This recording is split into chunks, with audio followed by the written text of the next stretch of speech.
Hi friends, આ વિડીયોમાં આપણે BVSCN એજ એટલે કે વેટરનરી કોર્સ ગુજરાત પ્રવેશ માટેની સંપૂર્ણ માહિતી લેવાના છે. કામધેનુ યુનિવર્સિટી સંલગ્ન જેટલી પણ કોલેજો આવેલી છે કે જેમાં વેટરનરી કોર્સીસ કરાવવામાં આવે છે એની સંપૂર્ણ માહિતી આપણે લેવાના છે. જેમ કે મિનિમમ લાયકાત શું હોવી જોઈએ, કોલેજનું સીટ મેટ્રિક્સ 2026 માટે તમારે કયા કયા ડોક્યુમેન્ટ છે એ ફોર્મ ભરતી વખતે જરૂરત પડશે અને કોલેજના અલોટમેન્ટ વખતે જરૂરત પડશે. 2025માં લાસ્ટ શું કટ ઓફ હતો, મેરિટ લિસ્ટ, હેલ્પ સેન્ટર અને આ વર્ષે તમે ફોર્મ ક્યારે ભરી શકશો એની સંપૂર્ણ માહિતી લેવાના છીએ. તો જો તમે ચેનલમાં નવા હોય તો ચેનલને સબસ્ક્રાઈબ કરી રાખજો. ઘણીવાર વિડીયો બનાવવાનો સમય ના મળતો હોય તો રેગ્યુલર અપડેટ હું ઇન્સ્ટાગ્રામ પેજમાં નાખી દેતો હોઉં છું, તો ઇન્સ્ટાગ્રામ પેજમાં પણ ફોલો કરી લેજો. પહેલાં આપણે ગુજરાતમાં આવેલી વેટરનરી કોલેજની વાત કરી લઈએ કે ટોટલ કેટલી કોલેજ આવેલી છે. તો ગુજરાતમાં ટોટલ 6 કોલેજો આવેલી છે, જેમાં એક આણંદ, સરદાર કૃષિનગર, નવસારી, જૂનાગઢ, નવા હિંમતનગરમાં રાજપુર અને ભુજ દ્વારા ટોટલ આ 6 વેટરનરી કોલેજ આવેલી છે કે જેમાં તમે એડમિશન મેળવી શકો છો.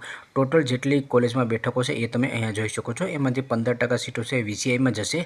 VCI એટલે કે ઓલ ઇન્ડિયાના વિદ્યાર્થીઓ છે એ ગુજરાતમાં પણ 15% સીટોમાં એડમિશન લઈ શકે છે, એમાં જશે. અને જે ગુજરાતના વિદ્યાર્થીઓ કેટલી સીટમાં એડમિશન લઈ શકે છે એ તમે અહીંયા જોઈ શકો છો. બાકી open, SC, ST, OBC, EWS, દિવ્યાંગ વગેરે જે સ્પેશિયલ કેટેગરી અથવા તો રિઝર્વેશન અનામત સીટ હોય છે એ તમે અહીંયા જોઈ શકો છો. એની માહિતી પણ તમને અહીંયા મળી જશે. તો આ વિગતવાર તમે જોઈ શકો છો અથવા આનો સ્ક્રીનશોટ પણ તમે લઈ શકો છો. ગુજરાતમાં વેટરનરી કોર્સીસ માટે એટલે કે BVSCN એસ કોર્સ માટે મિનિમમ શું લાયકાત હોવી જોઈએ, તો વિદ્યાર્થી છે એ ગુજરાત રાજ્યનો રહેવાસી હોવો જોઈએ. બીજું, વિદ્યાર્થીએ ધોરણ 12માં ફિઝિક્સ, કેમેસ્ટ્રી, બાયોલોજી અને ઇંગ્લિશ વિષય સાથે પાસ થયેલા હોવા જોઈએ. ગુજરાત બોર્ડમાંથી પાસ થયેલા હોવા જોઈએ અને તમે ચાલુ વર્ષે નીટ યુજીની પરીક્ષા સાથે આપેલી હોવી જોઈએ. 2025 પહેલાં નીટ યુજી ફરજિયાત નહોતું, પરંતુ ગયા વર્ષથી નીટ યુજી ફરજિયાત કરી દીધું છે. તો તમે નીટની પરીક્ષા છે એ ચાલુ વર્ષે આપેલી હોવી જોઈએ. હવે ધોરણ 12માં કેટલા તમારે ગુણ હોવા જોઈએ એની માહિતી અહીંયા તમને જોવા મળશે. SC માટે 190 હોવા જોઈએ, ST માટે 190 હોવા જોઈએ, OBC માટે પણ 190 હોવા જોઈએ અને જનરલ EWS માટે 270 હોવા જોઈએ. લઘુત્તમ કેટલા ટકા હોવા જોઈએ એ પણ અહીંયા તમને જોવા મળશે. જેમ કે રિઝર્વ કેટેગરી માટે 47.50 હોવા જોઈએ, જ્યારે જનરલ અને EWS કેટેગરી માટે 50% છે તે હોવા જોઈએ. તો આ જે તમે લઘુત્તમ ગુણ જોયા એ તમારે ધોરણ 12ની PCBના થિયરીના છે તે લાગુ પડશે. ત્યાર પછી મેં પહેલાં કહ્યું એ મુજબ આ વર્ષે તમે નીટ યુજીની પરીક્ષા પાસ કરેલી હોવી જોઈએ. જે પણ તમારું મેરિટ લિસ્ટ બનાવવામાં આવશે એ તમારે નીટ યુજીના ગુણના આધારે જ બનાવવામાં આવશે.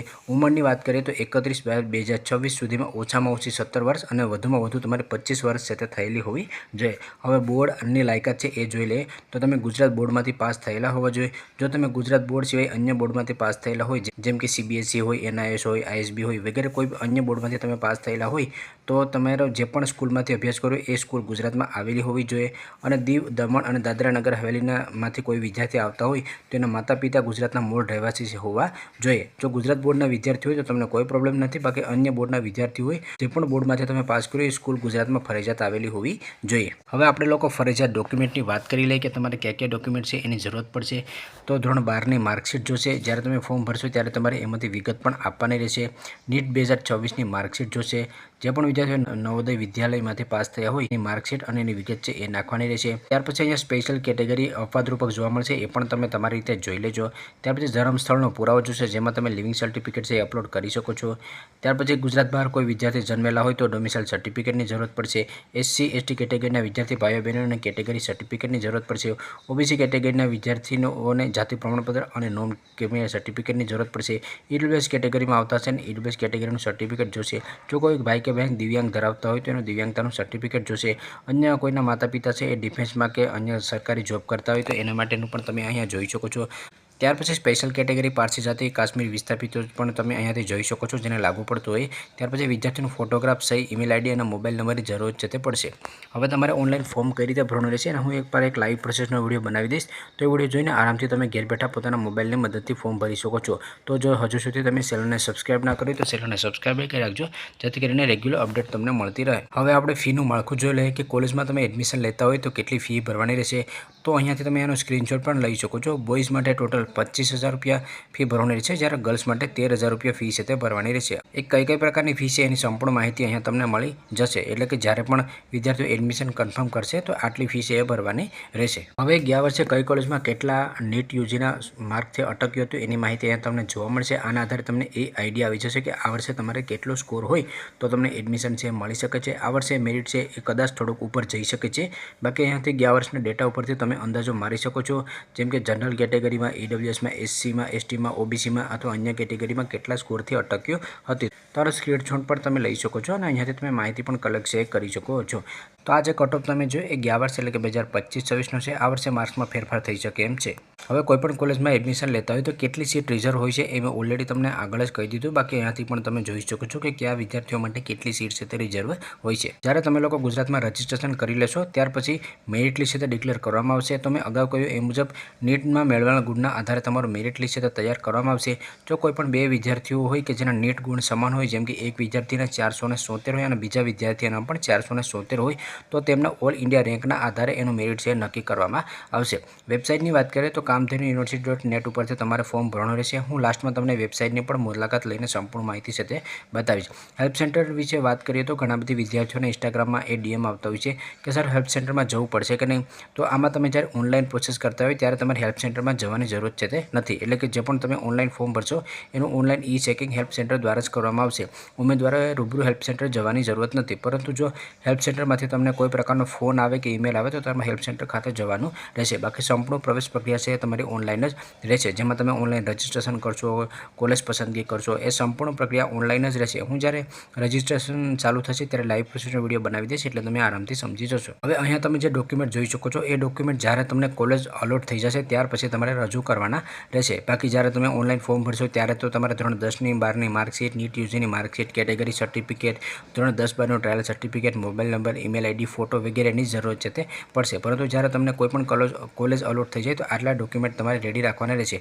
જેમ કે તમે રજિસ્ટ્રેશન ફોર્મ ભર્યું હોય, ત્યાર પછી તમે ફી ભરી હોય એની તમારે ડોક્યુમેન્ટ રજૂ કરવાનું છે. ત્યાર પછી ધોરણ 10-12ની માર્કશીટ, નીટ યુજીની marksheet, leaving certificate, attempt trial certificate એટલે કે ધોરણ 10-12નું ટ્રાયલ સર્ટિફિકેટ, EWS કેટેગરી કે SC, ST, OBC જે પણ કેટેગરી લાગુ પડતો એનું સર્ટિફિકેટ, OBC માટે નોન ક્રિમિનલ સર્ટિફિકેટ, ગુજરાત રાજ્યના વતની હોવાનું પ્રમાણપત્ર જો લાગુ પડતું હોય તો, બાકી એની જરૂરત નથી. જે PWD કેટેગરીમાં આવતું હોય એનું સર્ટિફિકેટ જોશે. ત્યાર પછી કોઈ પણ સ્પેશિયલ કેટેગરી લાગતું હોય તમારે તો એ તમે અહીંયા જોઈ શકો છો. અને ફિઝિકલ ફિટનેસ સર્ટિફિકેટની જરૂરત પડશે.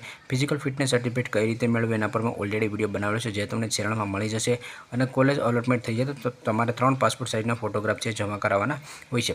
હવે અગત્યની બાબતો છે એ અહીંયા તમે ખાસ નોટ કરી લેજો. જ્યારે તમે લોકો ઓનલાઈન રજિસ્ટ્રેશન કરશો ત્યારે જ તમારે કોલેજ પસંદગી કરવી ફરજિયાત હોય છે. તો અરજી ફોર્મ ભરતી વખતે આપેલો કોલેજ પસંદગી ક્રમ માત્ર ઓનલાઈન અલોટમેન્ટ રાઉન્ડ માટે જ માન્ય રહેશે. એટલે કે ઓનલાઈન તમે કોલેજ પસંદગી કરો અને ત્યાર પછી જો કમિટી ઓફલાઈન રાઉન્ડ કરશે તો એમાં તમારું જે પણ ઓનલાઈન તમે કોલેજ પસંદગી કરી એ માન્ય રહેશે નહીં. જો યુનિવર્સિટી દ્વારા ઓફલાઈન કાઉન્સેલિંગ રાઉન્ડ યોજવામાં આવે તો અરજીમાં આપેલ કોલેજ પસંદગી માન્ય રહેશે નહીં. ઓફલાઈન રાઉન્ડમાં ઉપલબ્ધ બેઠકોના આધારે રૂબરૂ કાઉન્સેલિંગ દ્વારા પ્રવેશ રીતે આપવામાં આવશે. જ્યારે તમને એડમિશન આપી દેવામાં આવે અને તમારું પ્રથમ સત્ર છે ચાલુ થઈ જાય અને કોઈપણ ઉમેદવાર કોલેજમાં હાજર થયા પછી 15 દિવસ સુધી જો એ ગેરહાજર રહેશે તો એને એડમિશન છે રદ કરવામાં આવશે. અને આ ખાલી થયેલી બેઠક ત્યારબાદ યોજના પ્રવેશ પ્રક્રિયામાં અન્ય ઉમેદવારોને આપવામાં આવશે. હવે મોસ્ટ ઓફલી એક કોમન પ્રશ્ન હોય છે કે રજિસ્ટ્રેશનની પ્રોસેસ ક્યારે ચાલુ કરવામાં આવશે. તો આ જે નોટિફિકેશન તમે જોઈ શકો છો એ ગયા વર્ષની હતી. તો ગયા વર્ષે 10 જુલાઈના દિવસે જ એડમિશન પ્રક્રિયા ચાલુ કરી દેવામાં આવી હતી. કારણ કે ગયા વર્ષે રીનીટ એક્ઝામ છે તે લેવાઈ નથી અને આ વખતે નીટની પરીક્ષા છે ફરીથી લેવાય છે. તો એડમિશન પ્રક્રિયા મોડી થઈ રહી છે કારણ કે નીટનું જે રિઝલ્ટ છે એ મોડું આવ્યું છે. તો ગયા વર્ષની અહીંયા તમે જોઈ શકો છો 10 જુલાઈના દિવસે ચાલુ થઈ હતી અને છેલ્લી 5-8 છે તે હતી. અહીંયાથી તમને અન્ય માહિતી જોઈએ તો એ પણ તમને મળી જશે. જ્યારે તમે ઓનલાઈન રજિસ્ટ્રેશન કરશો ત્યારે તમારે 300 રૂપિયા અરજી ફી છે તે ભરવાની હોય છે. તો હજુ સુધી એડમિશન પ્રક્રિયા ચાલુ નથી થઈ, પરંતુ હવે આ અઠવાડિયાની અંદર ગમે ત્યારે એડમિશન પ્રક્રિયા ચાલુ થઈ શકે એમ છે. તો હવે હું વેબસાઇટની મુલાકાત લઈને અન્ય માહિતી છે એ તમને સમજાવું. ગૂગલ ક્રોમ કે જે પણ બ્રાઉઝર યુઝ કરતા હોય એમાં તમે કામધેનુ યુનિવર્સિટી સર્ચ કરશો તમારી સમક્ષ પેલી ઓફિશિયલ વેબસાઇટ જોવા મળશે. એના પર તમે લોકો ક્લિક કરી દેશો. એના પર ક્લિક કર્યા પછી તમે ઓફિશિયલ વેબસાઇટમાં આવી જશો. ઓફિશિયલ વેબસાઇટમાં આવ્યા પછી અહીંયા તમને વેબસાઇટની સંપૂર્ણ માહિતી છે તે જોવા મળશે. હવે ઉપર અહીંયા આવશો તો તમને એડમિશન જોવા મળશે. એના પર તમારે ક્લિક કરવાનું રહેશે. એડમિશન પર ક્લિક કર્યા પછી તમને કંઈક આ પ્રકારનું જોવા મળશે. હવે અહીંયા વચ્ચે તમને જે લિંક જોવા મળશે એના પર તમે ક્લિક કરી દેશો. એના પર ક્લિક કરી દેશો તો અહીંયાથી ફોર્મ તમારે ભરવાનું રહેશે. એની જે પોર્ટલ છે ઓપન થઈ જશે. હવે અહીંયાથી જ તમારે રજિસ્ટ્રેશન કરવાનું છે અને ફોર્મ ભરવાનું છે અને કોલેજ પસંદગી છે તે કરવાની રહેશે. અહીંયા તમને BVHN જોવા મળશે. એના પર તમે ક્લિક કરશો. એના પર ક્લિક કરશો તો જે પણ વેટરનરી કોર્સીસ માટેની પ્રવેશ પ્રક્રિયાની તારીખની કે અન્ય નિયમોની માહિતી અપડેટ થતી હોય અહીંયા તમને જોવા મળતી હોય છે. તો અહીંયા જે પણ મેં તમને માહિતી આપી એ બુકલેટ તમારે ડાઉનલોડ કરવી હોય તો અહીંયાથી તમે ડાઉનલોડ કરી શકો છો. મેં સંપૂર્ણ માહિતી તમને એમાંથી જ આપેલી છે. અને જે પણ એડમિશનની નોટિસો છે એ અહીંયા ડિક્લેર છે તે કરવામાં આવશે. ઓનલાઈન કોલેજ પસંદગી તમે કરી લેશો અને આ ઉપરાંત પર જો ઓફલાઈન રાઉન્ડની પ્રવેશ પ્રક્રિયા ચાલુ થશે તો એની તારીખની માહિતી જે નોટિસ હશે અહીંયા જ અપડેટ છે તે કરવામાં આવશે. જો તમે વેટરનરી કોર્સીસમાં એડમિશન લેવા માંગતા હોય તો દિવસમાં 1-2 વાર તમારી વેબસાઇટની મુલાકાત લેતી રહેવી જેથી કરીને અહીંયાથી તમને અપડેટ છે તે જોવા મળતી હોય છે. અને જ્યારે એની એડમિશન પ્રક્રિયા ચાલુ થશે ત્યારે તમારે ફોર્મ કઈ રીતે ભરવાનું છે એના પર હું લાઈવ પ્રોસેસનો વિડીયો છે તે બનાવી દઈશ. તો જો તમને આ વિડીયો પસંદ થાય તો લાઈક કરજો અને ચેનલમાં ન હોય તો ચેનલને સબસ્ક્રાઈબર કરવાનું ભૂલશો નહીં.